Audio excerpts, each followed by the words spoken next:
Hey guys, Sharpend here. In this video we're going to make simple evolving bell drones like these.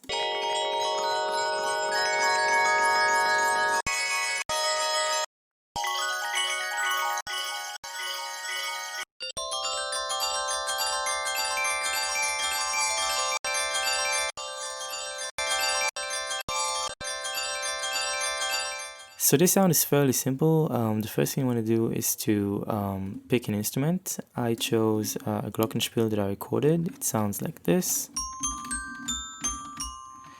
And then you want to pick a scale. Usually the pentatonic scale works really well. If you have a MIDI keyboard, it's perfect for this type of things. Since you can just play all of the black keys and you're playing the F sharp major pentatonic scale. And this is what I did here. Let's hear it.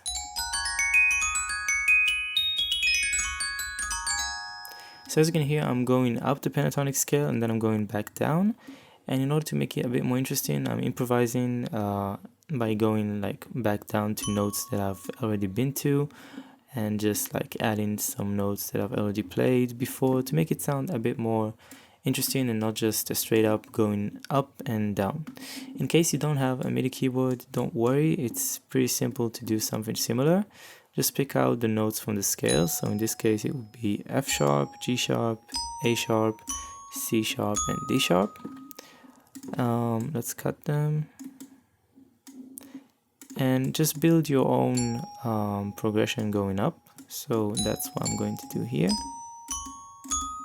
I'm going to go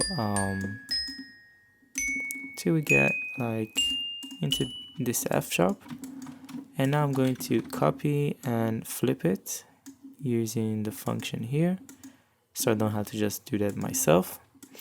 And now to make it a bit more interesting, just go ahead and mess with the start times of things, and then you can copy certain parts and repeat them. Like here, for example, but I'm going to change the play times, and I'm going to do the same thing for this one. For example, I'm going to put it here, but I'm going to, for example, take this an octave below, change the rhythm,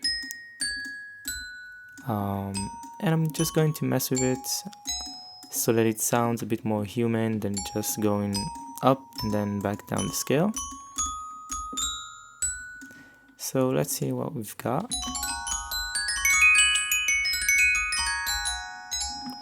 And if it sounds too slow, which in this case I think it sounds a bit too slow, we can speed it up like that.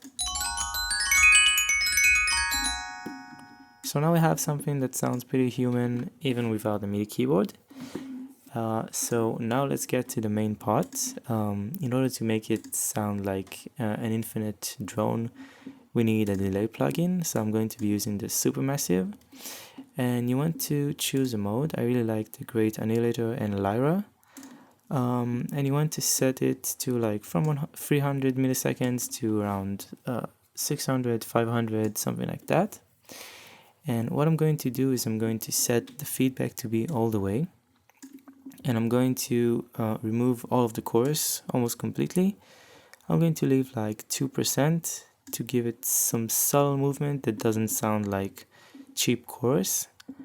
And let's hear it.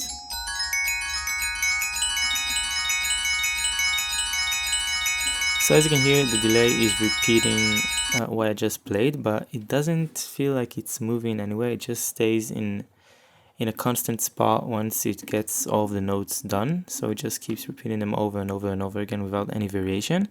And this is where density comes to play. When you increase the density, you slowly create sort of like waves that change sort of like the delay output. So let's hear it.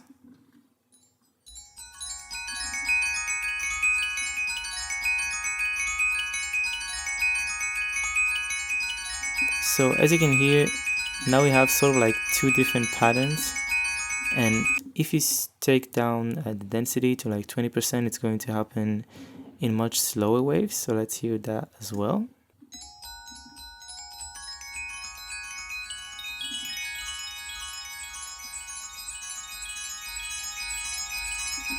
As you can hear, we have like a pattern that's going up in volume and then back down.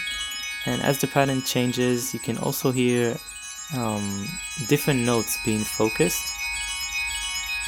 So what I did for the glockenspiel is I've added an EQ to boost the mids and the low mids, since it has a lot of treble that is sort of slightly overshadowing over the tonal notes. So now I can just record it. So I'm going to record it for a while now. Let it play for like a minute or so.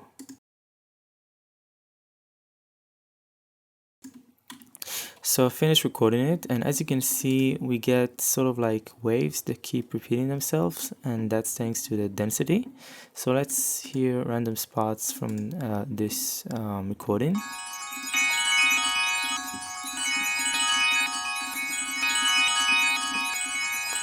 So it's almost like you can hear different notes at different spots of the recording, and I have a few other examples here, so let's hear them.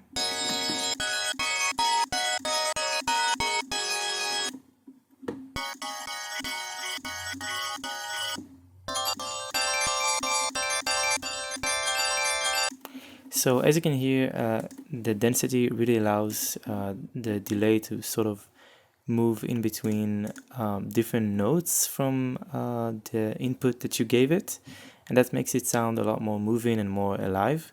And then you can set it into your track and just, like, for example, add some auto pan and maybe some reverb, and once you set it in the back, it's going to sound like it's constantly moving and changing, and it can be a great bed of sounds for any composition. And you can also experiment with different instruments, like for example I have a piano that I recorded, and it should sound pretty good on a piano as well. So let's give it a shot. I'm going to remove this EQ and let's hear it. So let's hear the piano.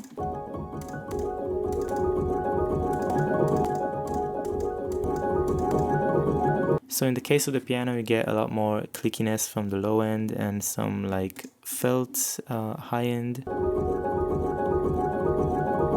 And you can of course reverse these sounds to get even cooler results. And this really opens up a very interesting way to make beds of sounds beneath your track that always evolve without you working too hard to get them to sound different, while still remaining the same chord, the same scale that you chose. And that is pretty much it. If you found this tutorial helpful, make sure to give it a thumbs up and let me know in the comments below what subject you want me to cover up next time.